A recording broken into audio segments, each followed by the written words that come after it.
Thank you, Mr. Chairman, and Mr. Secretary General. I very much appreciate your being here and appreciate your service to the OAS and to our hemispheres. And I presume that being the father of 7 qualifies you for the kind of interactions you have to have with leaders of various countries. It's not lost on you or any that watch what's happening in the world to recognize that there's a great competition going on in the world between a future that includes democracy and liberal democracy and instead an authoritarian future. And that is playing out in Latin America as it is throughout the world. As you look at what's happening in Latin America, how much of what we're seeing there is a result just of domestic passions and interests, and how much is being influenced by foreign actors? And by that I mean ourselves, the United States, Russia, China, to whether Venezuela or throughout the continents. Is this a domestic issue that we're seeing, domestic passions playing out, or is this instead being influenced to a great degree by China, Russia, and the United States? And what is our relative capacity, meaning how effective is China being compared to the United States, for instance? So I know I'm asking a lot of questions there, so I'll let you respond as you feel appropriate. Thank you. Thank you very much, Senator. And yes, we have structural problems in Latin America. Those structural problems is, for example, we are the most unequal continent in the world. Another structural problem is violence. We are the most violent region. We have more violent deaths than any other region in the world.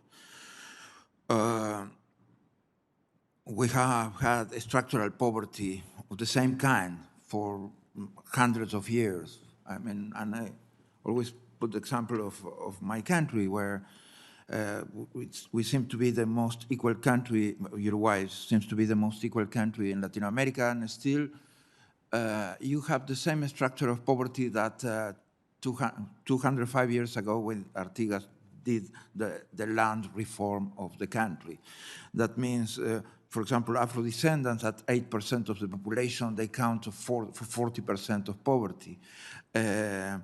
Those days where widowers were children, today are single mothers that count also for a huge percentage of the poverty of the country.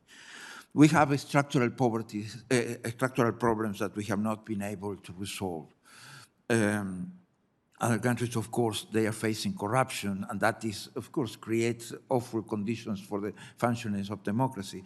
Organized crime, drug trafficking have created structural problems and very difficult to make elections. When you kill candidates all about, when the candidates are killed all about, some others resigned in order not to be killed. You see that you have there structural problems in how democracy can work. So I think we have been more efficient in destroying, the Latin Americans, we have been more efficient in destroying democracy than the international support that we have had for that. Of course, this country believes in democracy, and so they are always trying to influence the right decisions, the separations and independence of branches of government, the free press, freedom of expression, the fight against corruption.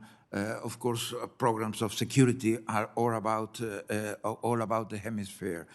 And some countries, they don't have that as a pattern of their political system. So, of course, they are not so interested in promoting that. Whatever it is there, it may work for them, but sometimes corrupt regimes may be better in a sense that it's easy to operate. If you do illegal mining, it's easier in Venezuela than in a democratic country. If you do an ecocide, it's easier in Venezuela than in a democratic country. So even if these factors intervene, and of course, we have a regional factor, an hemispheric factor, that is Cuba, that is a dictatorship of decades, that is still there, and have worked very hard in the 60s, 70s, promoting guerrilla all about the hemisphere.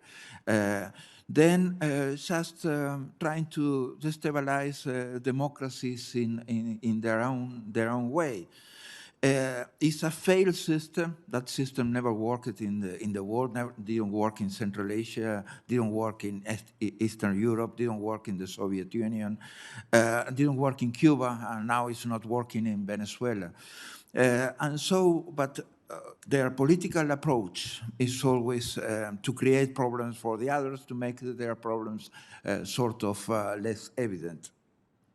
And of course, their presence in Venezuela is clear how they have influenced Venezuela to go that track.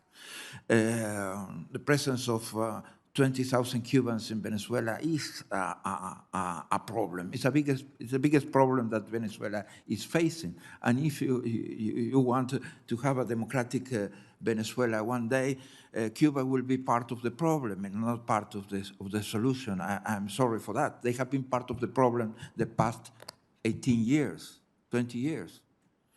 So we have to assume our faults and our shortcomings and our mischievous behavior. But of course, sometimes some have helped to go down the cliff. Thank you. Thank you.